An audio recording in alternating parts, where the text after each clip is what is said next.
ভাইরে, একটা সময় দেখা যেত নির্বাচনের আগে আগে পুরো দেশ নেতাদের পোস্টারে ভরে যেত। বাসার দেয়াল থেকে শুরু করে ফ্লাইওভারের পিলার কোনো কিছুই বাদ যেত না। ঢাকা শহরের অলিগলি চিপাচাপা যেখানে যাওয়া হতো সেখানেই দেখা যেত নেতা নেত্রীদের নুরানি চাঁদ মুখখানা। ড্রেনের পাশে হিসু করলেও দেখা যেত পাশের দেয়ালে জননেতা অমুক ভাইয়ের পোস্টার। সরকার থেকে নিষিদ্ধ করায় এইবারের নির্বাচনে দেয়ালে কোনো পোস্টার লাগানো না হলেও পোস্টার লাগানো হচ্ছে মানুষের নিউজ ফিডের ওয়ালে। আর এইসব ডিজিটাল পোস্টারের বড় একটা অংশ জুড়ে থাকে বিভ্রান্তি, বাড়াবাড়ি আর বানানো গল্প।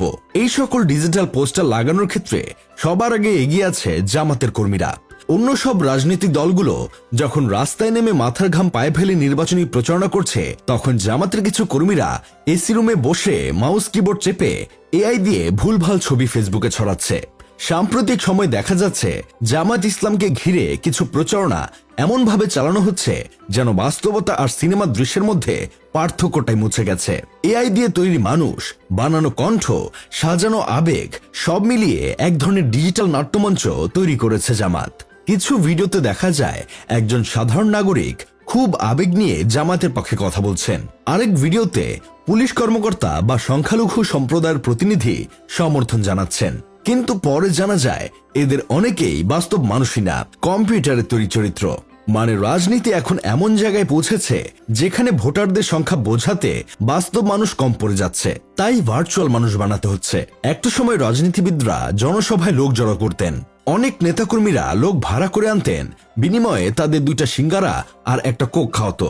কিন্তু জামাত এইসব আলগা খরচাপাতির মধ্যে নাই, তাই তারা সফটওয়্যার দিয়ে তাদের সমর্থক বানায়। এইসব ডিজিটাল সমর্থকদের টাকাও দিতে হয় না, আবার কোক সিঙ্গারা খাওয়ানোর প্রয়োজনও পড়ে না।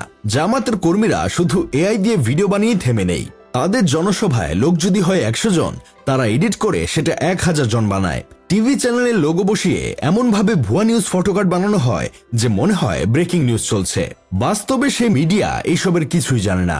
ডিজাইনের শক্তি এখন এত বেশি যে কন্টেন্ট সত্য না হলেও ফন্ট আর লোগো সত্যি মনে হয়। এইসব দেখে আমার বন্ধু কেরামত বলতেছে, ডিজিটাল যুগে সত্য লুকানো কঠিন, কিন্তু মিথ্যা বানানো খুব সহজ।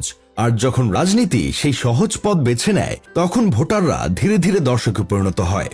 গণতন্ত্র তখন বাস্তবতার উপর নয়, বরং ভাইরাল কন্টেন্টের উপর দাঁড়িয়ে যায়। সবচেয়ে মজার ব্যাপার হলো জামাত এই কাজটা খুব ভালোভাবে পারে। সাজানো ভিডিওকে বাস্তব ঘটনা হিসেবে চালিয়ে দেওয়া, ছোট্ট একটা দৃশ্যকে এমন ভাবে ছড়ানো হয় যেন এটা দেশের সবচেয়ে বড় ঘটনা। বাস্তবতা কম, নাটক বেশি। রাজনীতি যেন ধীরে ধীরে ইউটিউব শর্টসের মতো হয়ে যাচ্ছে। যাই হোক, শেষমেশ আমি গোলাম হোসেন একটা কাজের কথা কই। একটা সময় ছিল মানুষ খবর লাইন টু লাইন পুরোটা পড়তো, আর এখন মানুষ শুধু ক্যাপশন পড়েই তাদের মতামত জানিয়ে দেয়। আগে প্রমাণ খোঁজা হতো, এখন খোঁজা হয় শেয়ার বাটন। তাই নির্বাচন সামনে এলে শুধু প্রার্থীর কথা না, ছবির সত্যতাও যাচাই করা দরকার। কারণ আজকাল রাজনীতিতে মিছিলের চেয়ে মিম, বক্তৃতার চেয়ে ভিডিও এডিট আর বাস্তবতার চেয়ে ভাইরাল বেশি শক্তিশালী। গণতন্ত্রকে শক্তিশালী করতে ভোটার দরকার, কিন্তু গুজবকে শক্তিশালী করতে শুধু ইন্টারনেট কানেকশনই যথেষ্ট।